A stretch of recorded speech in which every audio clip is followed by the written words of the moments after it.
বাংলার যুবসাথী প্রকল্পে প্রতি মাসে ১৫০০ টাকা পাওয়ার জন্য অনেক আবেদন জমা হচ্ছে এবং অনেক আবেদন বাতিল হচ্ছে। যুবসাথী প্রকল্পের ফর্ম জমা দেওয়ার আগে এই নিয়মগুলি অবশ্যই জানুন।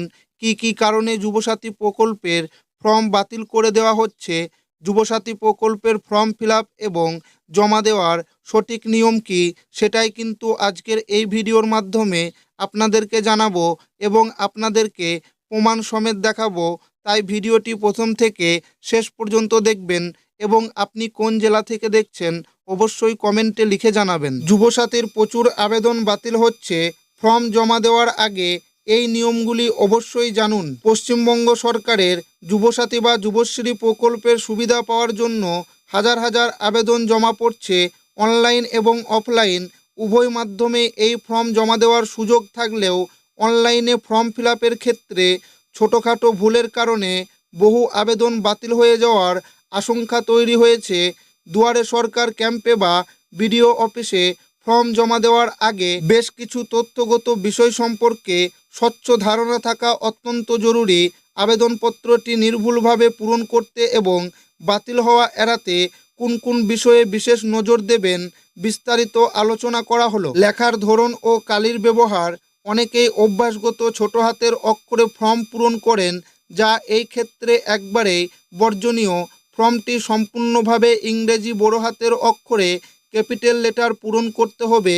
এর প্রধান কারণ হলো যখন ডেটা এন্ট্রি অপারেটররা আপনার তথ্য কম্পিউটারে তুলবেন তখন হাতের লেখা বুঝতে অসুবিধা হলে ভুল তথ্য ইনপুট হতে পারে অথবা ফর্মটি রিজেক্ট হতে পারে।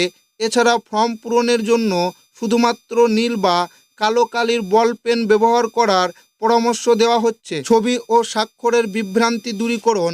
ফর্মের নির্দিষ্ট জায়গায় পাসপোর্ট সাইজের ছবি তো লাগাবেনই, কিন্তু সই করার সময় সতর্ক থাকতে হবে। নির্দেশিকা অনুযায়ী স্বাক্ষরটি করতে হবে ছবির ঠিক উপরের সাদা অংশে।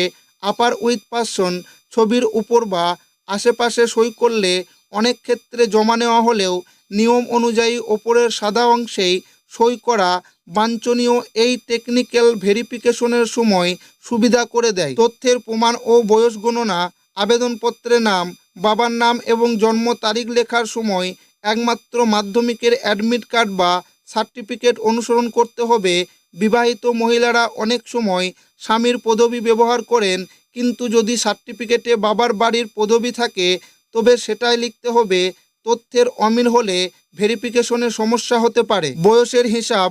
ফর্মের নির্দেশিকা অনুযায়ী বয়স গণনা করতে হবে 1 এপ্রিল 2026, 1/4/2026 তারিখ ধরে। আজকের তারিখ বা জমা দেওয়ার দিনের বয়সের হিসাব লিখলে তা ভুল বলে গণ্য হবে। পেশা ও ব্যাংক অ্যাকাউন্টের সতর্কতা। অনেকের মনে প্রশ্ন থাকে কারেন্ট প্রফেশন বা বর্তমান পেশার ঘরে কী লিখবেন। 35 থেকে 40 বছর বয়সী বিবাহিত পুরুষরা অনেকেই নিজেদের শুধুই বেকার, আনএমপ্লয়েড হিসাবে দেখাচ্ছেন, তবে তা অনেক সময় দৃষ্টিকটু লাগতে পারে বা স্কিমের অগ্রাধিকারের ক্ষেত্রে প্রশ্ন তুলতে পারে। তবে আনএমপ্লয়েড লিখলে যে ফর্ম বাতিল হবেই এমন নয়। এছাড়াও ব্যাংক অ্যাকাউন্টের নাম, ব্রাঞ্চ এবং নম্বর অত্যন্ত স্পষ্ট হাতের লেখায় পূরণ করতে হবে। হাতের লেখা অস্পষ্ট হলে ভুল অ্যাকাউন্টে টাকা ঢোকার বা ট্রানজাকশন ফেল হওয়ার সম্ভাবনা থাকে। অন্যান্য সরকারি প্রকল্পের ঘোষণা। আপনি যদি লক্ষ্মীর ভাণ্ডার, কৃষক বন্ধু বা অন্য কোনো সরকারি ভাতা পান তবে তা গোপন করবেন না।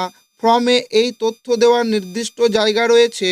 তথ্য গোপন করলে ভবিষ্যতে ক্রাশ ভেরিফিকেশনের সময় আপনার আবেদনটি বাতিল তো হবেই, এমনকি আইনি জটিলতাও তৈরি হতে পারে। শেষ ঘোষণাপত্রে সই করে এবং অ্যাকনলেজমেন্ট স্লিপটি বুঝে নিয়ে তবেই কাউন্টার ছাড়ুন।